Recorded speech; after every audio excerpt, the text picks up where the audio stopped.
It's not a perfect science. I think when I'm really agitated, really annoyed, really stressed out, then I know that I have to take some time.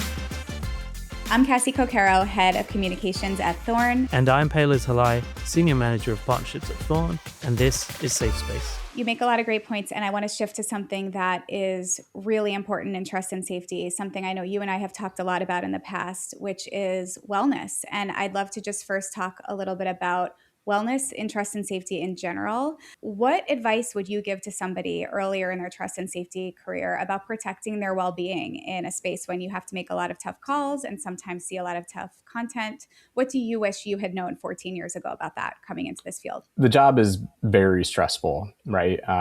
You don't have a lot of friends in TNS, and maybe I shouldn't say that because the support network is actually pretty strong, but you're typically giving people news they don't want to hear, so it can be a harsh environment. And I think this goes without saying, and it might be cliche, but you have to take care of yourself, and I think that's the answer to the question.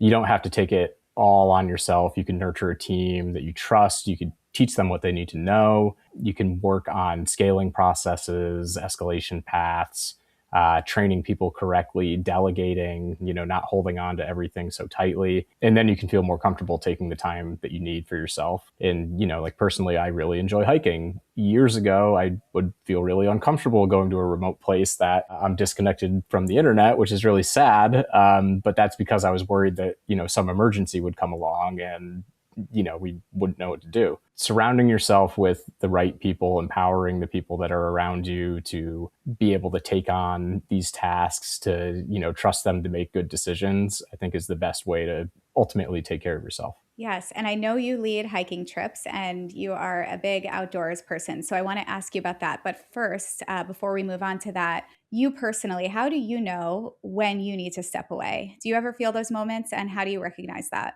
It's tough. It's not a perfect science. I think when I'm really agitated, really annoyed, really stressed out, then I know that I have to take some time. And that probably, you don't always have the luxury to do that. Work in general can be very frustrating at all times. So that's it. That's probably it. Like when you're so out of sorts that your judgment might be a little clouded, that's probably a good time to start thinking about yourself a little bit. So speaking of stepping away and taking some time for yourself, I know you lead hiking trips out of New York City.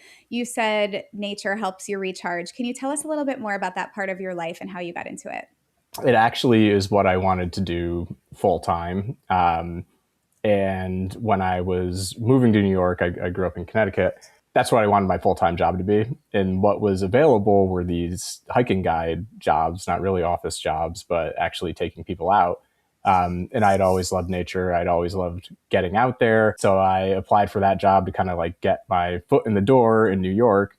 And I actually did that for about a year before I got a full-time job in the city. So it was, equal parts me wanting to embrace nature, to get outside. And it was also, trying to get to the place I wanted to be geographically. But it was a great job. I mean, I learned so much doing that. Like there's such a great sense of community. You're surrounded by like-minded people who are all trying to do the same thing, usually all have the same goals. And it's also, it teaches you things that apply to trust and safety also.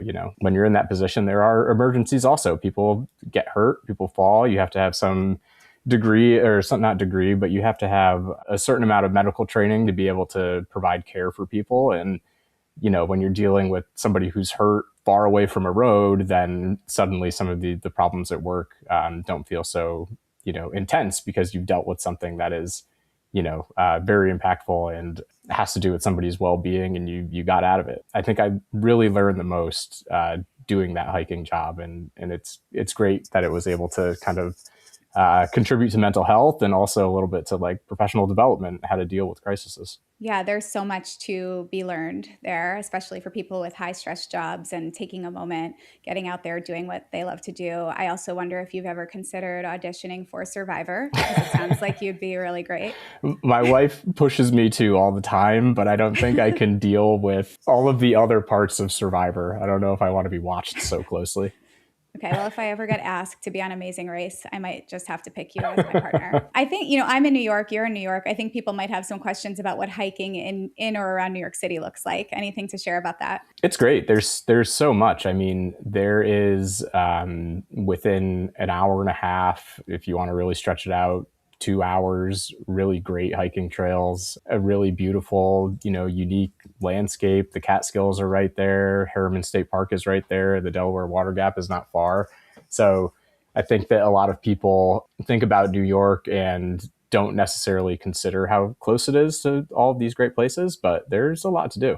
And the park's not bad either, Also very into birding, tree identification, and Central Park is like a gigantic, and Prospect Park too. They're both just gigantic, botanical gardens basically. And that's also a great place to escape. Yeah, I'll have to pay more attention to the sounds of the birds when I'm there next time. Obviously, nature and hiking, they're not just hobbies for you. They help you in the long term. They help you at work. I think a lot of people in our field need to hear that. How can trust and safety workers find a healthy work-life balance when dealing with such dark and disturbing and emotional content? There's a great support network within TNS that's very strong, but you're typically giving people news that they don't want to hear.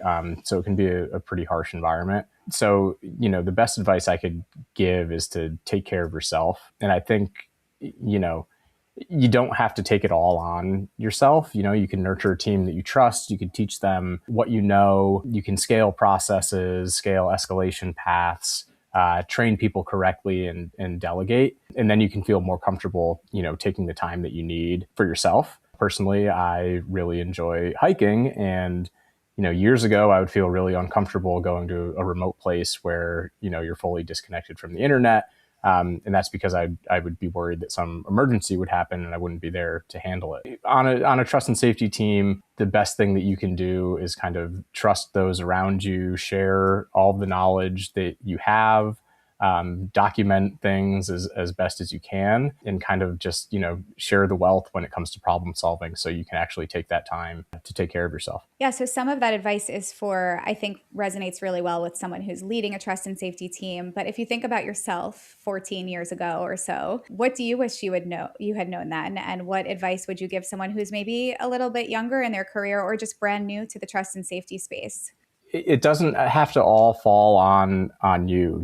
I think that having the time to yourself is super important, and that is going to help you at work. Obviously, you're going to be able to focus more on what you need to focus on. It's very serious. It's a very serious subject matter, so it's hard to say, don't take it so seriously. Just make sure that as you're doing the work, you're keeping track of it, you're documenting everything, you're building it out at scale, so everybody knows how you're solving these problems and what steps you're taking, so that knowledge can kind of be institutionalized and not just live with you. And that's going to help relieve a lot of that stress. If you found that interesting, there's more to this conversation. You can catch additional highlights and the full Safe Space episode here.